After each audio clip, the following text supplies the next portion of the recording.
back to the show. It's still eSplash on TVC. And joining us right about now is one of the funniest and most sought-after stand-up comedians. Events compare an actor whose unique style have made him become one of the household names from Nigeria. Ladies and gentlemen, let's make welcome to the show, Whalemouth! As for me, yes, I'm blushing. When we have guests, we need to introduce them so people will understand that they are people of timber, caliber, and firewood. It's great to have you on the show today. Thank you so much. Thank you for having me. Thank you so much. Yeah. So, let me see, where will I start? Maybe I'll put comedy. Like, you do a lot of things. Yeah. You're a compare. Okay. You're an actor. You're into media and construction. Only you one person. How do you do all of this and still do comedy? So, it's only in Nigeria that you cannot survive with one thing. Exactly. You must do some. Policeman is a policeman in the day. At night, na be Okada man. You see the person that the churches, they have churches, they now have primary and secondary school. True. Money must come. Of course. Even doctors, they have hospital. They have mortuary. They treat you nowhere. You die. They will still collect money from you. They have coffee shop. So that's why you won't have to be, versatile and be able to diversify in several other things. But at the end of the day, a lot of them are around the entertainment sector. Yes, of course. In entertainment, if you are there, you can be able to navigate all of it together. So we thank God. So I've known you for years. You've been doing comedy for a long time and you have excelled at your trade. You started very early and you have come thus far. What are the challenges you face? Because we can't say we've not faced challenges. I'm sure you've been able to overcome some of them. And I'm sure there's someone out there watching you now who is just about to start stand-up comedy. What are the challenges you faced and how were you able to huddle through them? So the challenges for a young comedian some 15 years ago is not the same for the person now. Now, exactly. In those days, well, let's say like 2009, 2008, 2010, the platforms where you can actually showcase your talents were very limited, very few. I think then we all look forward to the AY show and Night of a Thousand Laughs. Because those are the CD play that were in everybody's houses and all of that. But today, you can just take your phone, make a joke, Don Jazzy sees it, Tunde sees it, and it's going viral and all of that. So I'll say for our challenge, for the challenges we faced years back were the limited platforms. You have to be very, very funny. Yeah. For you to be on AY show. In fact, for AY show, you have to win AY's open mic. So it's me, I was in Ughelli then, around 26, 27. I was coming to Lagos to compete until eventually I won and I started performing at the AY Live to date. And the Night of a Thousand Laughs and all of that. But now. Those were the challenges then. But now the challenge now is that a lot of, comedy, I think comedy have lost its steam. Exactly. The original steam. Kudos to COVID, where everybody had to stay at home. Yes. And the whole content and skit making went viral. People became more creative. So entertainment and comedy was like in your pocket and all of that.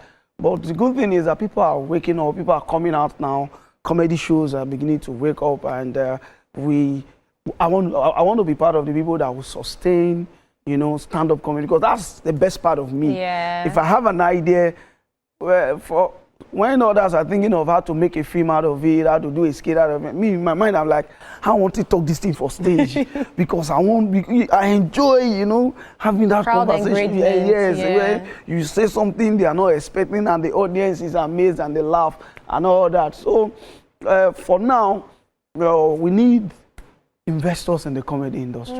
We need brands to come in. We need it to be properly structured. You see a musician, in those days, the musicians were only featured in a comedy show. But today, in December, for example, you see a Burna Boy concert, Wizkid concert, and they are not the ones doing all that by themselves.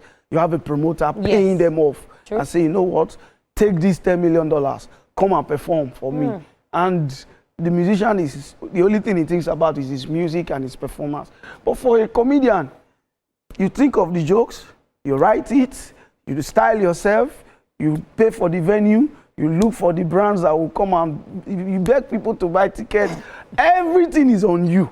Like you are the author and finisher of your career. Oh, wow. And it's something that, and the truth is, a lot of people are not really looking into comedy.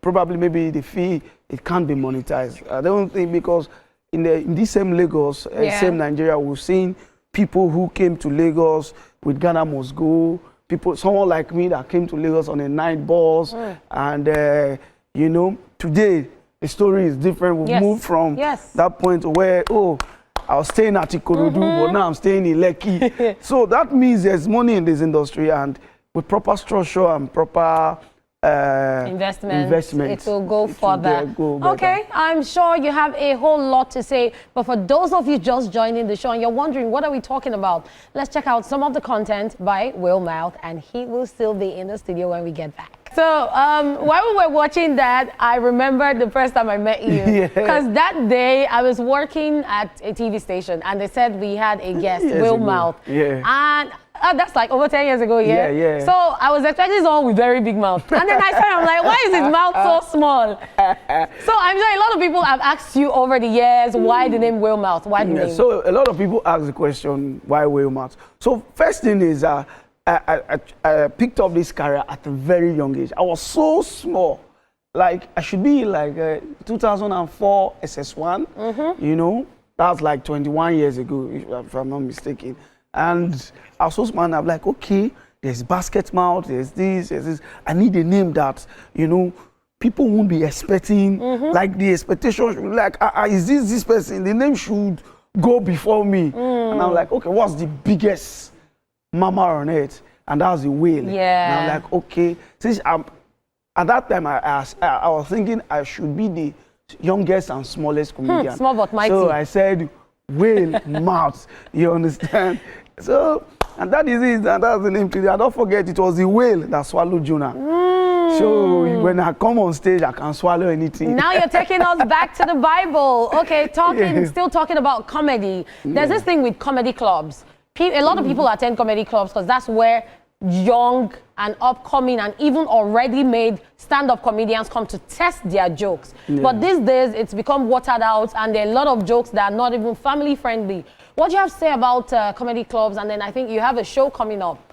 Let's talk about that. So for the comedy club, the challenge is that a lot of times, and I tell my colleagues, that for every of the comedy club, the people who initiate comedy clubs are the owners of the bars and lounges. So their focus is not comedy. Their focus is to sell drinks. So they use comedy as the entertainment to bring in people to sell drinks. So they don't even bother about what's happening on the stage, on that comedy club. And you know, when the younger comedians that are supposed to come and test their materials, but the people are interested in just being happy and drinking and are enjoying themselves, they lose focus on this, and it becomes a problem. And that is, it is the reason why a lot of times these comedy clubs are not sustainable. They don't last long. After a while, it's either they are changing the comedians or they have shut down and all of that. And it is this issue that has made my team, in collaboration with the Bamora Group, to bring up the Lagos Comedy Cafe. So the Lagos Comedy Cafe is going to be a monthly comedy event. It's a comedy club, but not in a club. It's an event center. When people reserve their seats, their table, everybody is well seated. Then the comedians that are performing are actually well selected. Like even the upcomers will select them. So it's a place where you don't get insulted by a comedian. A comedian is not on stage begging you money. They're just there to make you happy and laugh. Enjoy. And every last Sunday of the month, you know, you see it as somewhere, a community where you belong to. That with time, we begin to have like membership like, cards and all of that. You're a member of the Lagos Comedy Cafe and all of that. So we're doing the first one this July. July 27th, and you must be there.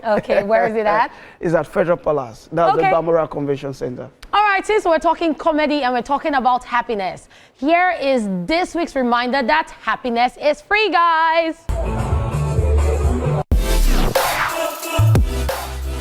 Word is the energy for me. Happiness indeed is free. All right, I want to say thank you very much for coming on the show today, Whalemouth. It was amazing to have you. Thank you so much. And that's it with our guest and the show today. Well, since you used to be on radio, you used to be a radio presenter. Yeah. So wrap up the show. So that is it on A Splash today. you don't Well, you tried, yeah. That's it on eSplash on TVC today, guys. See you on Monday at 12 noon. Have an amazing weekend, okay? From Lady Cat, our Royal Hotness, I say bye. Bye.